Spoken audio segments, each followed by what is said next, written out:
নমস্কার বন্ধুরা, সাগর উইথ ইউতে সকলকে স্বাগত। আজকে আমরা দেখব কিভাবে ঘরে বসেই একদম বিনা খরচায় একটা তরল জৈব সার তৈরি করা যায়, আর যেটা প্রয়োগ করলে আপনাদের গাছগুলো সুন্দর সতেজ হবে আর ফুলে ফুলে ভরে উঠবে। এটা তৈরি করতে প্রথমেই আমরা নেব আলুর খোসা। আলুর খোসাতে গাছের বৃদ্ধির জন্য প্রয়োজনীয় বেশ কিছু খনিজ উপাদান থাকে, যেমন ধরুন potassium, phosphorus, magnesium, calcium, iron, zinc, manganese, এই সবগুলো। এই উপাদানগুলো কিন্তু গাছের পুষ্টি সরবরাহ করে এবং তাদের স্বাস্থ্য বৃদ্ধি ও বিকাশে সহায়তা করে। তাহলে আসুন দেখে নিই কীভাবে আমরা তৈরি করব এই তরল জৈব সার। প্রথমে বাটিতে যে কোনো একটা বাটিতে আমরা এই আলুর খোসাগুলোকে নিয়ে নেব। নিয়ে এতে মোটামুটি 1 লিটার, এই 4-5টা আলুর খোসা 1 লিটার জল, এই অনুপাতে 1 লিটার জল এর মধ্যে দিয়ে দেব।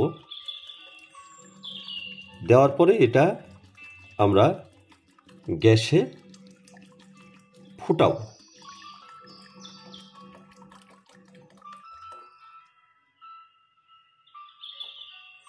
এই এটাকে গ্যাস জ্বালিয়ে দিলাম। গ্যাস জ্বালিয়ে দিয়ে এটাকে ফুটতে দেব।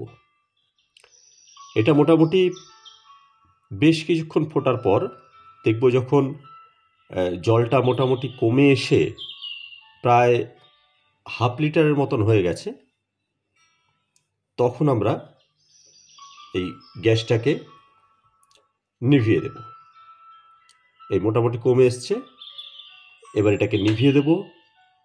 নিভিয়ে দিয়ে এটাকে ঠান্ডা হতে দেব।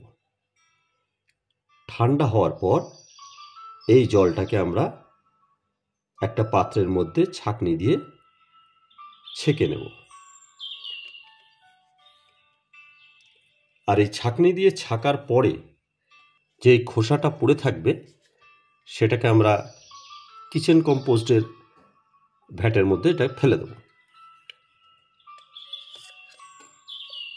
আসলে দেখুন, আমরা জানি যে গাছের বৃদ্ধির জন্য মূল যে উপাদান, 3টে উপাদান NPK আমাদের প্রয়োজন, অর্থাৎ নাইট্রোজেন, ফসফরাস এবং পটাশ।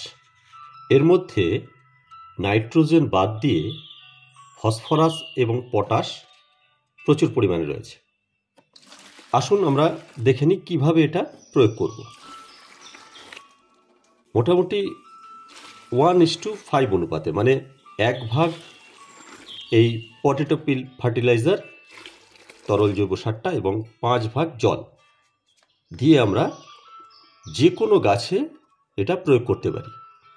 পাতাবাহার হোক বা আপনার ফুল গাছ, যে কোনো ফুল গাছ, ফল গাছ, সব গাছই আমরা ব্যবহার করতে পারি।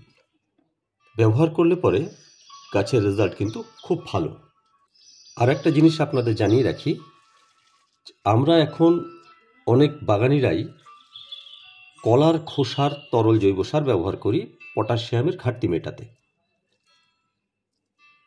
কিন্তু জেনে রাখুন, এই ব্যানানা পিল ফার্টিলাইজার বা কলার খোসার তরল সারে যতটা পরিমাণ পটাশিয়াম এবং ফসফরাস পাওয়া যায়, এই পটেটো পিল ফার্টিলাইজারে কিন্তু তার থেকে অনেক বেশি পরিমাণে পটাশিয়াম এবং ফসফরাস পাওয়া যায়।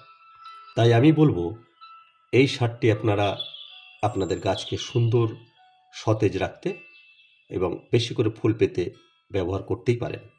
এটাই ছিল আজকের আলোচনার বিষয়।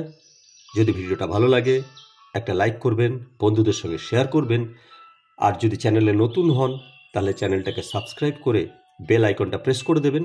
তাহলে আমার পাঠানো ভিডিওটা সবার আগে আপনার কাছেই পৌঁছবে। ধন্যবাদ।